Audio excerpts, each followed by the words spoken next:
Listen, today we're going to be predicting the Premier League, and I'm going to need all of your guys' help. I have this tier list, and we're going to be predicting who wins the whole thing and who's going to get relegated and everything in between, so let's get into it. So honestly, a lot of people start from bottom to top. I'm just going to tell you straight up who's going to be at the top. It's going to be in between Manchester City and Arsenal. I'm telling you that right now. Obviously, City has won it multiple times in a row. They just recently sold Julian Alvarez to Atletico Madrid for about 75 million euros. They brought in Sabio for like 25, and last season they had like a plus 62 goal differential. And when you have players like Kevin De Bruyne, Erling Haaland, Phil Foden, even Rodri, you just can't go wrong, right? But with Arsenal, on the other hand, I feel like they're just getting so close to winning it. I mean, last year they were really close. They brought in Calafiori, they brought in David Raya as the goalkeeper, they sold Smith Rowe. Defensively, they were really amazing last year, and I think with Calafiori, that'll be really buffering that defense. So if that defense can translate into a great attack, I think they have a really good chance to win it this year and finally end the reign of Manchester City. So I think I'm gonna put Arsenal at first. Now for the rest of the top four, I want to put like Liverpool up here and even Manchester United. The only question I really have is Liverpool because of the new manager with Arnold Slot. They haven't really brought anybody in, even though there have been links with Zubimendi. I mean, I think if they can be free of injury and just overall replicate last season, or they could finish in top four, but I don't know. If anything, they'll probably finish in fourth place. And I think for fifth and sixth, I'm going to put Chelsea, and I think I'm going to put Spurs up here. These guys brought in essentially anybody that was available in the transfer market. Pedro Neto, 60 mil. Kieran Newsbury Hall, 35 mil. Philip Jurgensen, 25 mil. Kellyman, 22 mil. Renato Vega, 14 mil. Mark Guiu for Barcelona, 6 mil. These guys are making so many transfers, and they're still planning on doing more. They're planning on bringing in João Felix. They're planning on selling Lukaku. Planning on getting rid of Gallagher. But when you think of a lot of players, when you bring in that amount of players into a club, you have to think about, is this team actually going to play like a team? So we have Cole Palmer, we have Christopher Nkunku, we have Nicholas Jackson, Raheem Sterling. I'm pretty sure they still got Madueke, and now they have Pedro Neto. Now they're going to have the new manager in Maresca, even though I thought Pochettino was doing fine towards the end of the year, so I'm very surprised that he got the sacking. But that's a whole different other story, right? But if the new manager can come in, they can make this team play like a team, then they could do well. But honestly, if it's going to be a similar Pochettino situation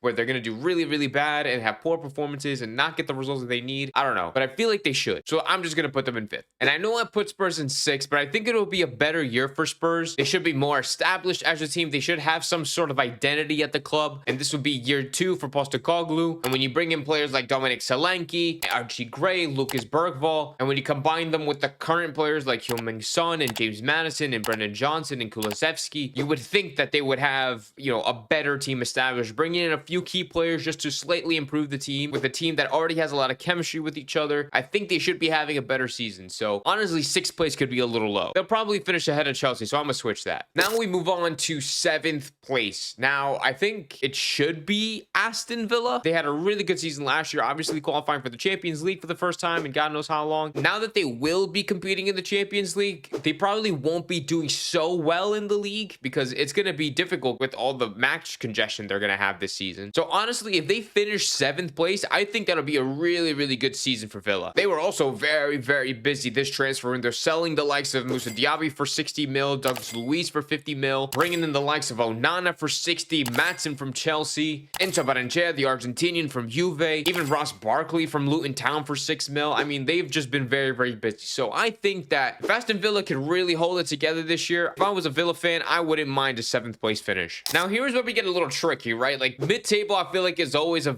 real gamble. You're never really gonna get anything right. Like you're never gonna get a certain specific position correct. Like as an example, if I put West Ham here, I don't know if they're going to finish 8th, 9th, 10th, 11th, 12th. Like it could be a matter of points how they finish in mid-table. So I'm just going to put like a jumble of teams that I think will finish generally around the mid-table spot. I think West Ham is going to be one of those teams once again. I think Brighton should probably go up there. Brighton have also been very, very busy in this transfer window. I think West Ham, if anything, like they should be doing really well. I mean, like they were buying a lot of players. They got Fulkrug from Dortmund. They got Max Kilman from Wolves. You have Guido Rodriguez from Betis, who was supposed to go to Barca, but Barca broke, and they're having their own situation, spending 60 mil on Dani Olmo and all that. They just confirmed the Aaron Wan-Bissaka deal, or at least that's what the Dare We Land guy said. I mean, but the problem is with West Ham is like, we don't know what's going to happen with them. Like, I don't know what their plan is going into this season. Like, buying all of these players. I don't know if they're going to be defensively focused, offensively focused. Like, it's a real mix-up, and I have zero clue what's going to happen, but I think they're just going to finish mid-table. And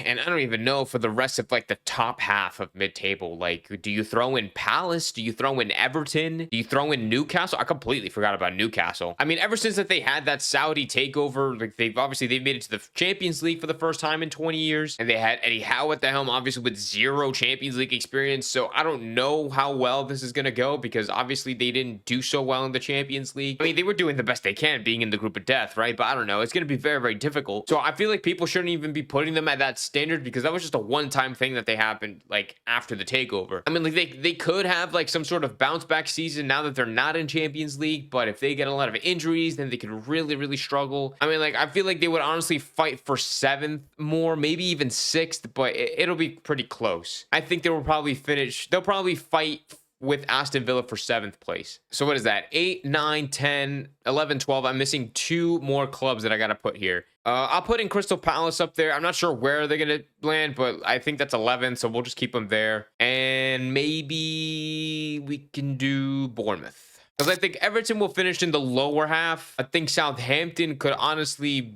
be in relegation battle. Same thing with Leicester. Fulham should probably be down here. Wolves maybe. Ipswich should be finishing dead last. There's no way. And with Brentford and Nottingham Forest being the last 2, I feel like Nottingham Forest should be higher. I'm not too sure. Hold on, let's assess this really quickly. Southampton, Leicester, and Ipswich, I think, are 100% going to get relegated in this season. Ipswich just being promoted. I know they have the whole Ed Sheeran thing going on, and they've been doing pretty impressively in the lower leagues, but I feel like the Premier League is just a different animal, and I don't think they're going to do as well as they have been. Leicester, obviously, they finished first in the championship last season. I think they had like almost 100 points, but they could get hit with FFP and like profit and sustainability rules, so they'll probably get like a point deduction there, and I don't know if they'll have the best season in the Premier League again. So I think like they'll probably fight to stay. If anything, they'll finish 18th, or they'll finish like 17th. Like, they'll just like barely make the benchmark. I mean, for Southampton, I don't know. I looked up, they were 4th in the championship last season. So if they don't go back down, like, that's honestly very, very impressive. They're also like Chelsea. They brought in like 1 million players. Yeah, they were spending a lot